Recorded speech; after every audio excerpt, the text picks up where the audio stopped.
청와대 옛 본관터에는 고려 충렬왕 때부터 살아온 744년 된 나무가 있다고 해요. 줄기 대부분이 썩어 들어갔지만 끈질기게 삶을 이어나가고 있는 이 나무는 100년도 채 살지 못하는 인간들의 삶을 고스란히 보고 있었겠지요.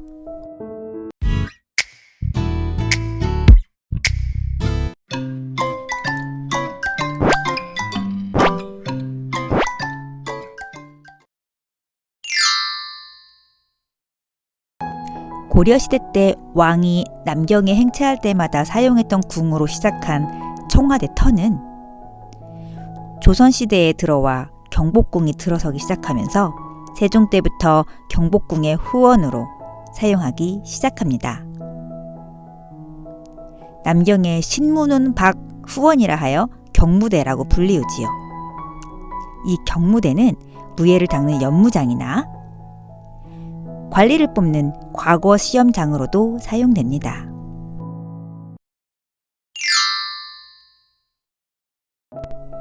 일제가 우리나라를 점령한 후 경복궁의 중요 전각 몇 채를 제외하고 대부분의 전각들을 허물거나 매각해버리고 그 돈으로 통치기관인 조선 총독부를 위한 건물을 짓습니다. 그러면서 조선 총독들이 머무르기 위한 관저도 지었는데 그 자리가 바로 지금의 청와대 자리입니다. 1945년 8월 광복을 하고 제대로 된 건물이 없다는 이유로 조선 총독부 건물은 미군이 주둔하여 청사로 사용하다가 이승만 대통령이 즉위한 이후에는 대한민국 정부 수립 선포식 거행되는 등 대한민국 정부의 청사로 사용됩니다. 청와대 자리 또한 경무대라는 이름을 되찾아 그 이후로도 계속 관저로 사용되지요. 지금의 청와대라는 이름은 윤보선 대통령이 지었고 지금의 청와대 건물은 노태우 대통령이 신축했다고 합니다.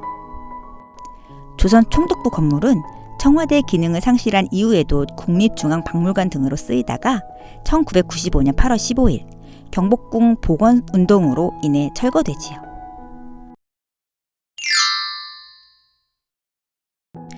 1968년 북한 김신조 기습사건 이후 출입이 금지된 청와대는 이후 노태우 대통령 때는 일부 공간만 삼엄한 경비 아래 개방되고 김영삼, 김대중 대통령 때는 청와대 앞길과 인왕산 등반로를 등 더 많은 부분이 개방됩니다.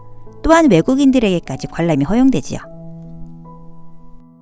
노무현 대통령 때에는 대통령의 집무 공간인 본관 앞을 경유하고 녹지원 안까지 개방하는 등 청와대가 시민들 품으로 한 걸음 더 성큼 돌아오게 됩니다.